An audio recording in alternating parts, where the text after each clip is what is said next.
Monsieur l'ambassadeur Clark, bonsoir. Bonsoir, bonsoir. Alors, le gouvernement canadien est peut-être préoccupé par les attaques tarifaires des États-Unis, mais le Mexique demeure lui aussi un membre à part entière de l'accord Canada-États-Unis-Mexique, ou ACUM. Comment décririez-vous l'importance des liens commerciaux entre le Canada et le Mexique? Écoutez, c'est une relation en devenir, c'est une relation en construction. Je dirais que depuis la signature de l'ALENA, il y a quoi, presque, il y a un peu plus de 30 ans, les liens commerciaux se sont resserrés et les échanges commerciaux se sont multipliés à plusieurs reprises. C'est-à-dire que le Mexique, aujourd'hui, pour nous, c'est notre troisième partenaire commercial. On l'ignore un peu à nos risques et périls. Et donc, c'est une relation tant commerciale que d'investissement qui est extrêmement importante tant pour nous que pour les Mexicains. Mais c'est quelque chose qu'on la difficulté à mesurer et on pense à Ottawa et autre part au Canada, surtout aux États-Unis et on a un peu le Mexique en arrière-pensée comme quelque chose qui se rattache aux États-Unis, qui se rattache à l'ALENA, mais qui n'est pas d'une importance primordiale pour nous, ce qui est une erreur, je crois. Et là, évidemment, l'avenir de la CIUM demeure très incertain. Le Canada vient d'emboîter le pas à l'administration Trump en lançant des consultations publiques en vue de la renégociation de l'accord. Donc, comment est-ce que le Canada devrait-il comprendre le Mexique comme partenaire de la CIUM, particulièrement dans le contexte de cette renégociation à venir? Ben, écoutez, c'est la question du jour, hein, puisque le Premier ministre Carney se trouve au Mexique. Et vous savez, même si on n'a pas l'intention d'avoir une espèce d'alliance stratégique avec le Mexique contre les États-Unis ou pour faire face aux États-Unis, il est très important que nous, Canadiens, entendions, comprenions ce que pensent les Mexicains et ce qu'ils projettent comme tactique ou comme stratégie. Donc c'est la première chose que je dirais. Euh, Comprenons-nous, entendons-nous, faisons en sorte que nous puissions nous comprendre et que nous ayons à tous les niveaux, non seulement au niveau des chefs de gouvernement, mais au niveau des fonctionnaires, des diplomates, etc., qu'il y ait un bon échange de perspectives là-dessus. Est-ce que, Euh, est-ce que le Canada et le Mexique sont en quelque sorte plutôt des concurrents que des alliés dans leurs échanges commerciaux avec les États-Unis? Non, vous savez, je crois qu'on est vraiment très complémentaires et la présidente Sheinbaum l'a dit. Sur le plan commercial, on est extrêmement complémentaires. Je vous donne un très bel exemple, les produits agricoles, où le commerce entre les deux pays est plus ou moins équilibré. Les Mexicains nous envoient par exemple des fruits tropicaux, des mangues, des avocats, des trucs de ce genre. Nous, par contre, qu'est-ce qu'on leur envoie? Du blé, des céréales, de l'avoine, etc. Donc, et en termes de valeur, c'est extrêmement équilibré et c'est extrêmement complémentaire comme relation. Donc ça, c'est un exemple de la complémentarité qui existe entre les deux pays.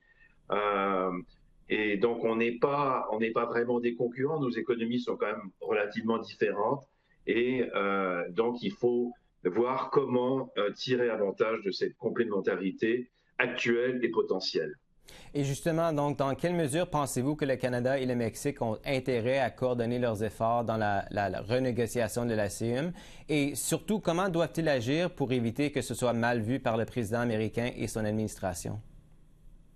Voilà, c'est ça. Il faut faire les choses discrètement et en sourdine. Je crois que, enfin, il y a beaucoup dans votre question là, mais la dernière partie de votre question est absolument opportune. Il faut absolument éviter que nous donnions l'impression à Washington que nous essayons de faire cause commune contre eux. Ceci dit, il y a des choses que nous pouvons faire avec les Mexicains, que nous devrions faire avec les Mexicains, et ne serait-ce que comprendre leur posture et leur positionnement sur divers dossiers, ce serait déjà ça. Moi, je crois que c'est très important que nous soyons au parfum, au courant de ce qu'ils pensent, de ce qu'ils projettent. Et c'est un peu le but de la visite du Premier ministre Carney cette semaine à Mexico, de faire en sorte que, au plus haut niveau, il y ait c'est un dialogue constant sur les grands enjeux. Et il y a de gros enjeux. Il n'y a pas simplement l'enjeu de Washington ou des États-Unis, comment nous, les deux plus petits alliés ou partenaires dans la machine nord-américaine, comment nous nous entendons ou comment nous faisons face à Washington. Il y a des choses que nous pouvons faire de manière bilatérale entre le Mexique et le Canada. Je viens de donner l'exemple des produits agricoles. Il y a d'autres dossiers où il y a une belle complémentarité. Le tourisme, par exemple. Vous savez qu'il y a presque 3 millions de touristes canadiens qui vont au Mexique chaque année. Il y a un demi-million de Mexicains qui viennent au Canada. Il y a des étudiants mexicains qui viennent étudier au Canada. Je crois que le chiffre, c'est autour de 14 ou 15 000. J'aimerais bien qu'il y ait une réciprocité, qu'il y ait des étudiants canadiens qui aillent étudier au Mexique. Il y a un programme de travailleurs saisonniers aussi qui est autrement important. Je sais que le sujet est controversé au Canada actuellement, mais le fait est que ces travailleurs agricoles saisonniers, temporaires, dont le chiffre se situe autour de 50 000 par année, jouent un rôle très important dans le secteur agricole canadien. Mm-hmm. Donc voilà des dossiers à explorer et à renforcer, je dirais. Mm-hmm. Justement, on s'attend à ce que le premier ministre Carney conclue un partenariat stratégique avec la présidente Sheinbaum. L'accord porterait, entre autres, sur les infrastructures, le commerce, la santé, l'agriculture et la sécurité. Qu'est-ce que le Canada devrait vraiment aller chercher? Allez-y. Non, je voulais dire, écoutez, le mot stratégique me fait un peu peur comme ancien diplomate. Et c'est évident, dans le passé, on parlait toujours d'un partenariat stratégique entre le Mexique et le Canada. Je ne savais pas exactement ce que ça voulait dire. Et je dois vous avouer que dans le cas actuel, je ne sais pas exactement ce que ça veut dire d'établir un partenariat stratégique. Je suppose que si ça veut dire des réunions plus fréquentes à tous les niveaux et dans tous les secteurs ou dans des secteurs prioritaires, peut-être que ça, c'est un partenariat stratégique. Et il est grand temps, justement, que nous nous rapprochions du Mexique pour avoir ce genre de dialogue sur des enjeux qui sont primordiaux pour nous.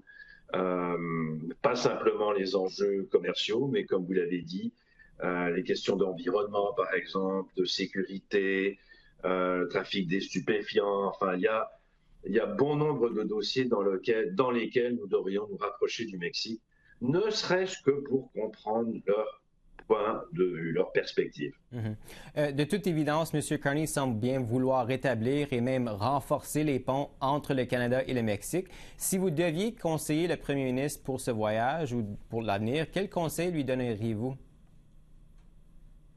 Écoutez, moi, je crois que le premier ministre Carney a une lecture très sophistiquée du monde en dehors de nos frontières. Il n'a pas besoin de mes conseils sur ça. Mais je dirais en général, nous, Canadiens, qu'est-ce qu'on devrait faire? On devrait être, on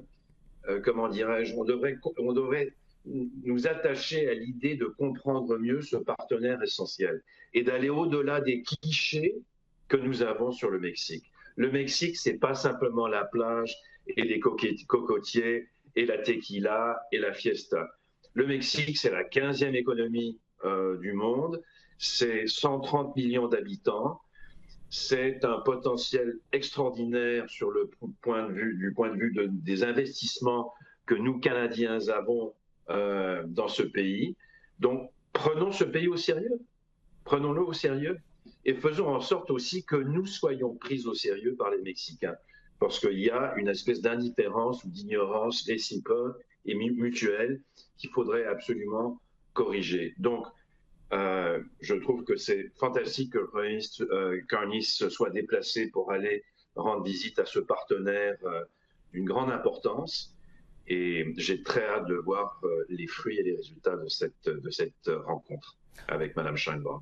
On verra bien. Monsieur l'ambassadeur Clark, merci encore d'avoir été avec nous ce soir. Nous apprécions vos lumières sur ce sujet.